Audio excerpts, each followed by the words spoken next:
Žiniasklaidoje mirgant Aurimo Valujavičiaus kelioniai per Atlantą ėmiau domėtis įvairiomis jūrinėmis istorijomis. Ar žinojote, kad buvo toks vyras, kurį jūra nunešė 10 000 kilometrų ir daugiau nei metus jis buvo paskelbtas dingusiu? Jį atrado tik po 438 dienų. Ši istorija tokia neįtikėtina, kad nusprendžiau ją pasidalinti ir su jumis. –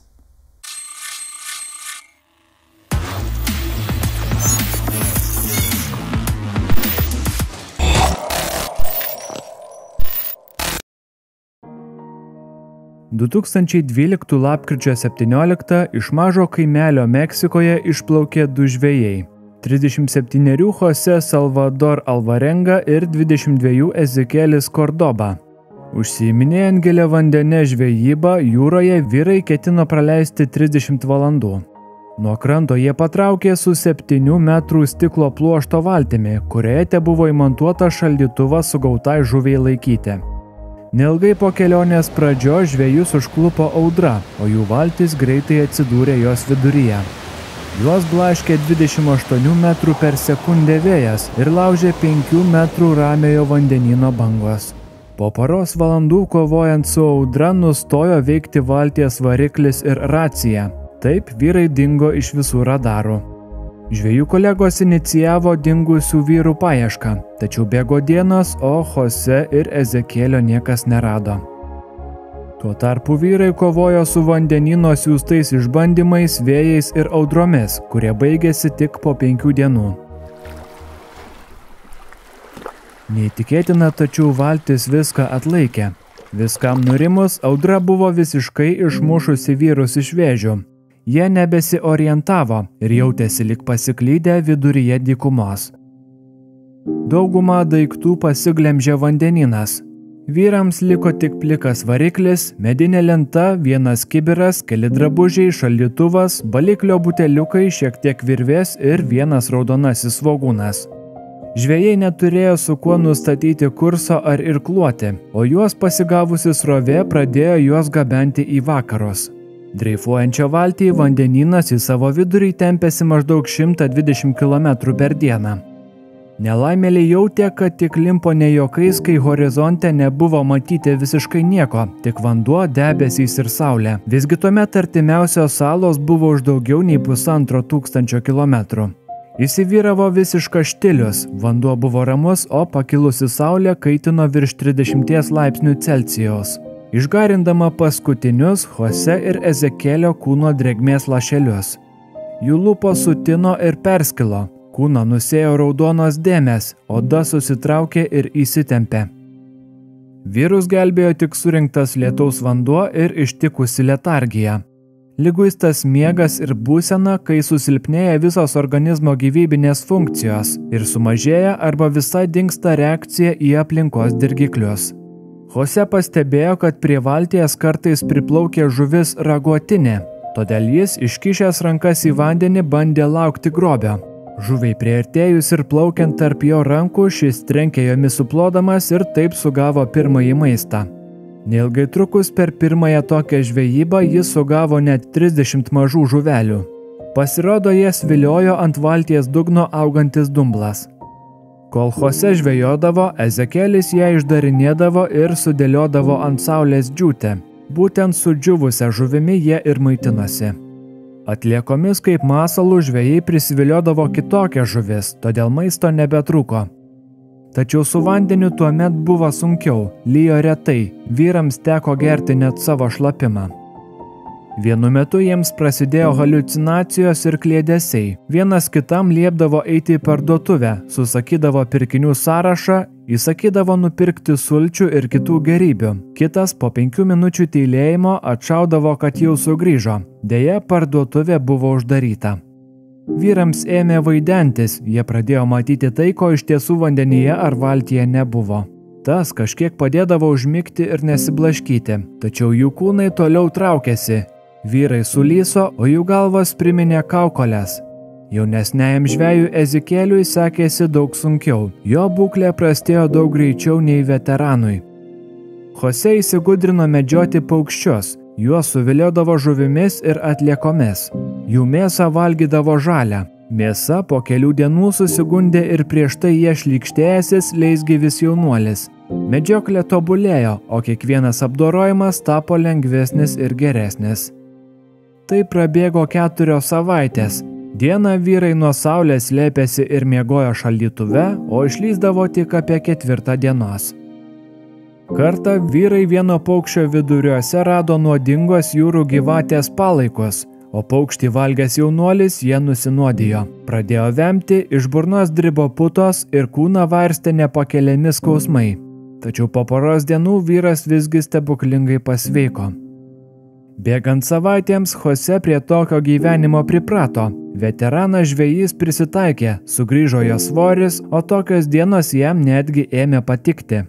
Buvo apstu lietaus vandens ir sumedžioto maisto, tai žuvų, paukščių, vėžlių ir kitų gyvių. Bent jau iš pradžių apie namus galvojau visą laiką. Ištisai sakiau sau, man reikia grįžti namo, man reikia greičiau sugrįžti. Galvojau apie ateitį ir tą dieną, kai sugrįšiu. Ir po kažkur pusės metų susitaikiau su likimu. Vandenynas tapo mano gyvenimu, apie namus nebegalvojau.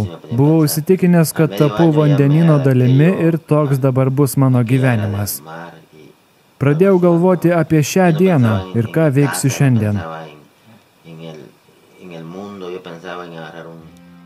Tačiau Jose partneriui sekėsi prasčiau. Krito svoris, prasidėjo paranoja, jis pradėjo galvoti, kad visi paukščiai užnuodyti ir bijojo valgyti. Ezekielis jautėsi pasimetęs ir sutrikęs. Nuo bangų ir siūbavimų jam pakriko nervai. Šis pradėjo ištisai vemti ir pasileido į depresiją.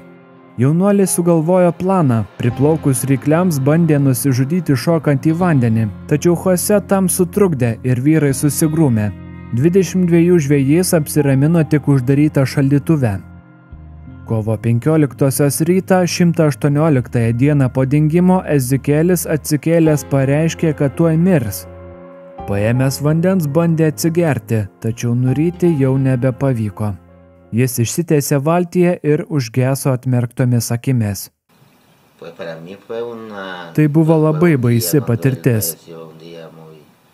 Buvau vienas, buvo tikrai sunku. Daug kartų klausinėjau savęs, kodėl nemiriau pirmas, kodėl mirė jis. Jose liko vienas. Mirusio draugo kūno į vandenį jis visgi nusprendė nemesti. Atvirkščiai apsimetė, kad Ezekielis nemirė. Su lavonu pradėjo kalbėti be atsako. Po poros dienų miręs kūnas pavirto į violetinį, po kiek laiko tapo juodas. Bet Jose juo nesišlykštėjo, sakė, negyvėlis nesmirdėjo, o tiesiog pavirto į kietą saulėje išdžiūvusi kaulų ir odos junginį, su kuriuo vienišius vis dar bendravo kiekvieną dieną, kartais net jį apkabindamas. Jį išmesti į vandenį Robinzonas išdrįso tik po savaitės. Kūnu atsikratęs vyras nualpo. Toliau sekė ilgos, nuobodžios ir vienišos prarastojo dienos vandenyne, per kurias jis susikūrė savo medžioklės, darinėjimo, valgymo ir miegojimo rutiną. Nelaimėlis nekartą matė praplaukiančius laivus, tačiau niekaip negalėjo atkreipti jų dėmesio. Jis taip pat nekartą svarstė apie savo gyvenimo užbaigimą, tačiau paėmęs peilį to padaryti neišdrįso. Po 14 mėnesių nuo dingimo ir 8850 km Jose Alvarenga vanduo išplovė į Maršalo salyno Ebono atolo krantus. Pirmą kartą, kai pamačiau jį, supratau, kad jis ne iš Maršalo salų, ne vietinis iš kažkur kitur, tai aš nuplaukiau jam padėti. Buvau užsigandęs, bet norėjau pagelbėti. Jis atrodė toks visas susitraukęs ir sudžiūvęs, seniai negėręs vandens.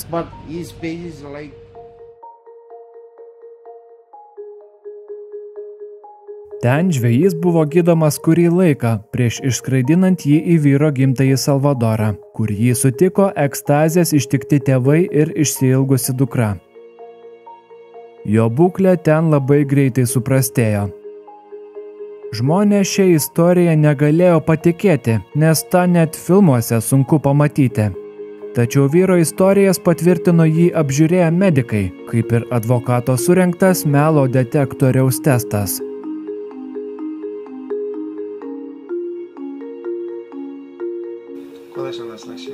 Kokios buvo didžiausios tavo pamokos 14 mėnesių jūroje?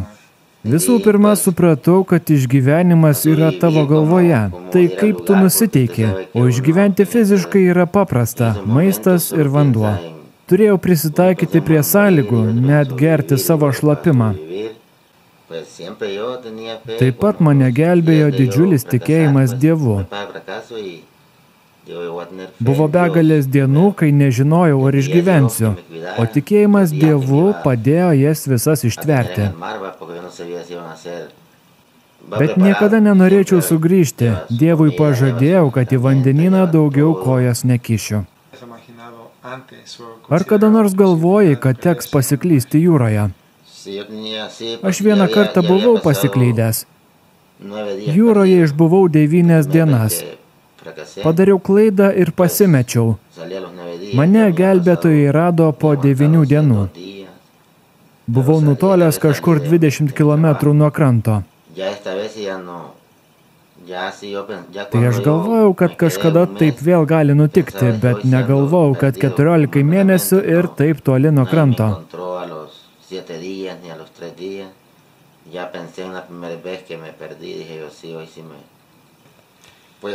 Labai gaila mano kompaniono, jis mirė jūroje. O man sugrįžus jo artimieji nebuvo labai malonus. Jie dabar klausinėja tų pačių klausimų, kaip aš klausiau savęs. Kodėl aš išgyvenau, o jų sūnus mirė? Bet aš nežinau, ką jiems atsakyti, nes jei atvirai, tikrai dėjau visas įmanomas pastangas, kad jis taip pat išgyventų. Se pone como le dijera yo, no muy agradable porque él murió y yo viví. Istorija lyg iš filmo, tiesa? Jei jums patiko šis video, nepamirškite paspausti patinka mygtuką. Ačiū, kad žiūrite ir iki kito karto.